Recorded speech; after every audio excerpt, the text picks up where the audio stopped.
News में हूं आपके साथ प्रीति भारद्वाज। बड़ी खबर से शुरुआत करेंगे बुलेटिन की, जहां निर्मला सीतारमण ने लगातार 7वां बजट पेश कर दिया है। बता दें कि 1 घंटे 23 मिनट का उनका भाषण इस दौरान देखने को मिला, जहां पर कई अलग अलग वर्गों के लिए यहां पर बजट में खास ख्याल रखा गया है। सैलरीड क्लास के लिए बात करें तो यहां पर थोड़ी राहत दी गई है। इस बार के बजट में नई टैक्स रिजीम भी इस बार सामने आई है। बता दें कि नई टैक्स रिजीम चुनने वालों के लिए अब 7,75,000 तक की इनकम टैक्स फ्री हो जाएगी। कई बड़ी बातों का जिक्र किया गया है साल 2024-25 के पूर्ण बजट को लेकर।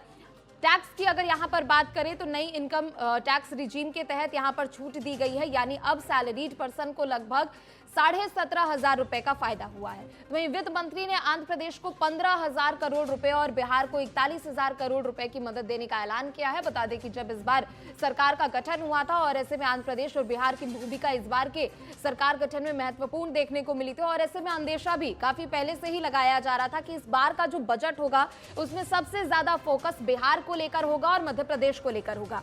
हालांकि बीते दिन हमने ये भी खबर सुनी जहां पर बिहार को विशेष राज्य का दर्जा नहीं दिया गया, लेकिन बजट में विशेष पैकेज बिहार को जरूर दिया गया है। बिहार की बात करें तो यहां पर एक्सप्रेसवेज बनाने को लेकर ऐलान किया गया है, सड़क बनाने को लेकर ऐलान किया गया है, जहां 26,000 करोड़ रुपए का बजट का ऐलान यहां पर किया गया। आंध्र प्रदेश की बात करें जिसकी नई राजधानी बनाने को लेकर 15,000 करोड़ रुपए के बजट का ऐलान यहां पर किया गया है।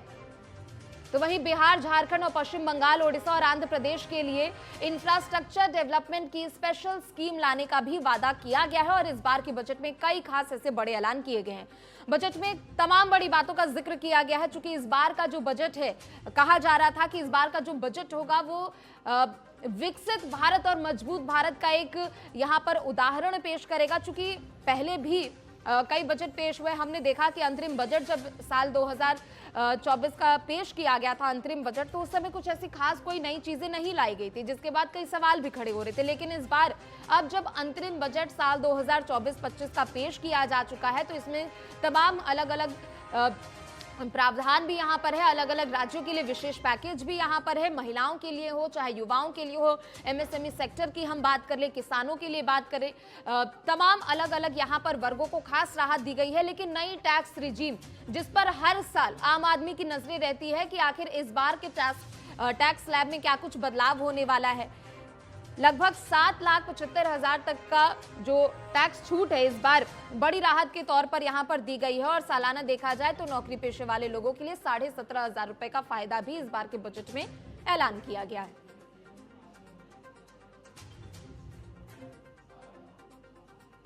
जो 4 स्तंभ है, मजदूर, लेकिन बिहार में जैसे कहते हैं हम, बिहार में बहार है, एनडीए का सरकार है। बिहार को सुपर पैकेज के रूप में दिया गया।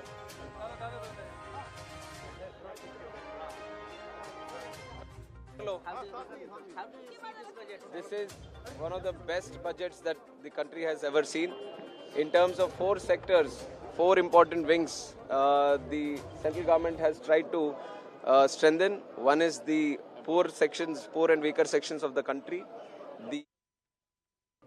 तो देखिए, इस बार की बजट में कई बड़ी बातों का जिक्र किया गया है। एक तरफ हम आपको दिखा भी रहे हैं कि आखिर इस बार के बजट में वित्त मंत्री निर्मला सीतारमण की ओर से क्या क्या ऐलान किया गया है, लेकिन 10 बड़ी बातें जो हैं वो भी आपको बताते हैं। कैंसर की दवा सस्ती होगी, यानी जो कस्टम ड्यूटी कैंसर की दवाओं पर लगती है वो भी सस्ती होगी।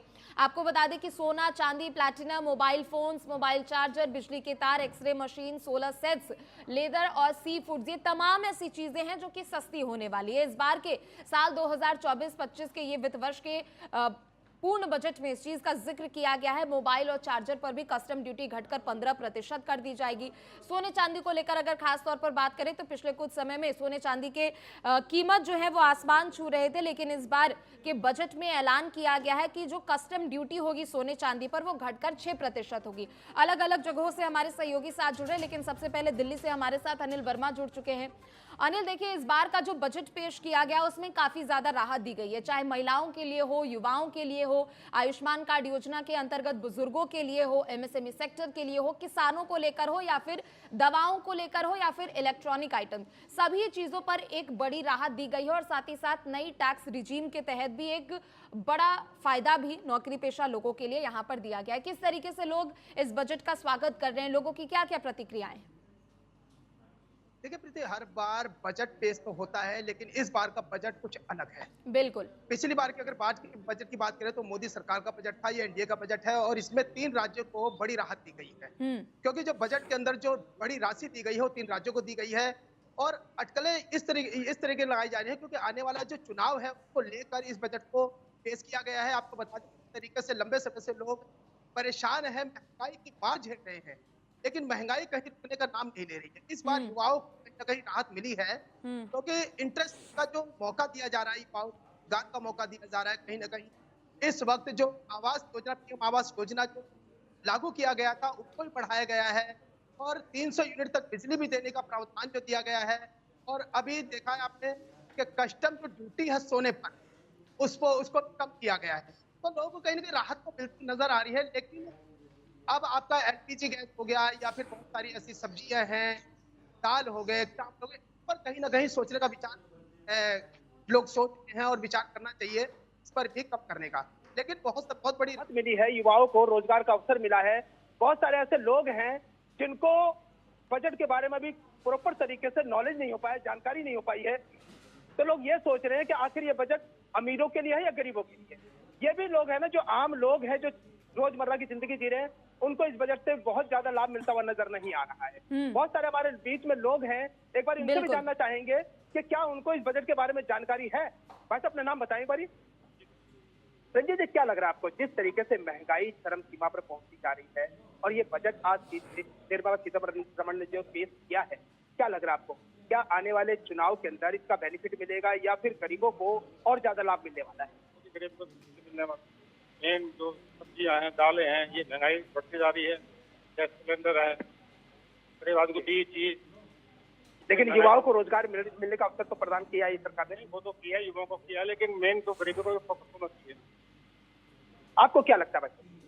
मैं तो ऐसा लगता है कि गवर्नमेंट को रसोई पे ज्यादा ध्यान देना चाहिए। गरीब तबका है, 10,000 की नौकरी करते हो कैसे अपने घर को चलाता है, वो उसको पता चले। सरकार को सोने कस्टम ड्यूटी भी कम सोना गरीब आदमी कभी नहीं खरीद पाता है, ध्यान में। सोना गरीब आदमी खरीदेगा तो खाएगा क्या? और जो ये सोना 70,000 रुपए के ऊपर सोना है, अब गरीब आदमी नहीं कर सकता। टैक्स में भी राहत मिली है। टैक्स गरीब आदमी तो आटे चावल दाल में दे ही रहा है, आपको राहत क्या मिली है? लेकिन गरीबों के लिए कपड़े सस्ते हुए हैं, चप्पलें और जूते भी सस्ते हुए हैं। इस समय आपको पता है कैंसर की जो दवाइयां जो पीड़ित नहीं ले पाते थे वो भी सस्ते हुए। अरे भाई, मेरे गरीबों को कैंसर कहाँ होता है? वो तो अपना ट्रीटमेंट ही नहीं करा पा रहे हैं, तो उनको कैंसर के बारे में पता ही नहीं चलता। भाई अपना नाम बताएं। ब्रिजेश, क्या लगता है कि जो बजट पेश हुआ है कितना राहत देने वाला बजट? कुल मिला के ये मध्यम क्लास और उससे जो ऊपर श्रेणी का, उसके लिए बजट ठीक है, लेकिन गरीब तबके के लिए बजट ये अब भी ठीक नहीं है। जो उम्मीद जनता ने लगातार तीसरी बार मोदी सरकार को जिता के ये जताया था कि भाई अब की बार उनके अच्छे दिन आएंगे और उनके लिए बजट आएगा, ये बजट तो आया, लेकिन कुल मिला के अगर रेशो निकाला जाए तो 60-40 का बजट है। गरीब लोगों को कोई राहत नहीं, क्योंकि गरीब लोग आज भी आटा चावल तेल आलू प्याज में ही सब उसी में उलझे हुए हैं, उनके लिए बजट का कोई मायने नहीं। आप देख सकते हैं जिस तरीके से लोग कह रहे हैं कि बजट का बहुत ज्यादा कोई असर दिखता हुआ नजर नहीं आ रहा। ठीक है, बिल्कुल अनिल, आप बने रहे, आगे भी आपके पास लौटेंगे और भी अधिक जानकारियों के लिए। हमारे साथ लवकेश पांडे भी जुड़ चुके हैं वाराणसी से और अंकुर पांडे अयोध्या से हमारे साथ जुड़ चुके हैं। लवकेश, सबसे पहले आपका रुख करते हुए, चूंकि देखिए उत्तर प्रदेश की बात हर बार होती है कि आखिर उत्तर प्रदेश के लिए क्या कुछ इस बार खास है, लेकिन अगर इस पूरे बजट को देखा जाए तो यहाँ पर कई बड़ी बातों का जिक्र किया गया है, चाहे वो सैलरीड लोगों के लिए खासतौर पर हम बात कर ले, नए टैक्स रिजीम के तहत एमएसएमई सेक्टर को लेकर बात कर ले, किसानों के लिए बात कर ले, जहां पर किसानों की संख्या उत्तर प्रदेश में सबसे ज्यादा है, महिलाओं को लेकर हो या फिर तमाम अलग अलग चीजें। किस तरीके से वाराणसी में लोगों की प्रतिक्रिया आ रही हो और कैसे लोग इसका स्वागत कर रहे हैं और क्या कहना है लोगों का आखिर साल 2024-25 के बजट को लेकर? देखिए 7वीं बार जब सीतारमण ने ये बजट पेश करके इसमें पहुंची तो लोगों को काफी उम्मीद थी कि जो बजट होगा उनके हित के लिए आएगा। और इस बजट में खासा ध्यान दिया गया है क्योंकि देखिए जिस तरीके से लगातार कैंसर के पीड़ित बढ़ रहे हैं तो कैंसर की दवाई सस्ते होने से कहीं न कहीं लोगों में राहत मिली थी। कम से ये रियायत बचती है कि जो लोग कैंसर पीड़ित हुआ करते थे उनके लिए जो खर्च बहुत ज्यादा होते थे उसमें रियायत होती थी। और उसके बाद युवाओं की जो रोजगार के अवसर है और तमाम चीजें जो उन्होंने दिखाई है इंफ्रास्ट्रक्चर की, किसानों की बात की, इन सब चीजों को लेकर के अगर बात माने तो बजट जो है वो पूरी तरीके से मध्यम वर्ग और तमाम जो लोग हैं वो इसका स्वागत कर रहे हैं। लेकिन कुछ लोगों को यह बजट समझ में नहीं आ रहा है। धीरे धीरे लोगों को यह बजट समझ में आ जाएगा। लेकिन जिस तरीके से लवकेश मैं लौटूंगी आपके पास, लवकेश मैं लौटूंगी आपके पास। गजेंद्र सिंह शेखावत क्या कह रहे सुनाते हैं। दूसरे चरण में जिस तरह से देश के ओवरऑल डेवलपमेंट के लिए देश के युवाओं को और अधिक रोजगार के साधन संसाधन मिले हैं, वो और अधिक स्वरोजगारी हों, देश का इंफ्रास्ट्रक्चर डेवलपमेंट की गति और बढ़े, उसके लिए इंफ्रास्ट्रक्चर के बजट को, कैपिटल इन्वेस्टमेंट को बढ़ाने के साथ साथ में एग्रीकल्चर और टूरिज्म इन दोनों सेक्टर्स पे विशेष और एमएसएमई इन तीनों सेक्टर्स पे विशेष रूप से फोकस किया गया है। क्योंकि ये ऐसे सेक्टर हैं तीनों जो देश की जीडीपी में ग्रोथ तो करते हैं लेकिन साथ साथ में रोजगार के अवसरों का भी सृजन करते हैं। और मैं आज के इस बजट के लिए, इस निर्णय के लिए आदरणीय वित्त मंत्री जी का और प्रधानमंत्री जी का हृदय से अभिनंदन करता हूँ। सर ऑपोजिशन जिस तरीके से कह रही है कि एलए पार्टी को खुश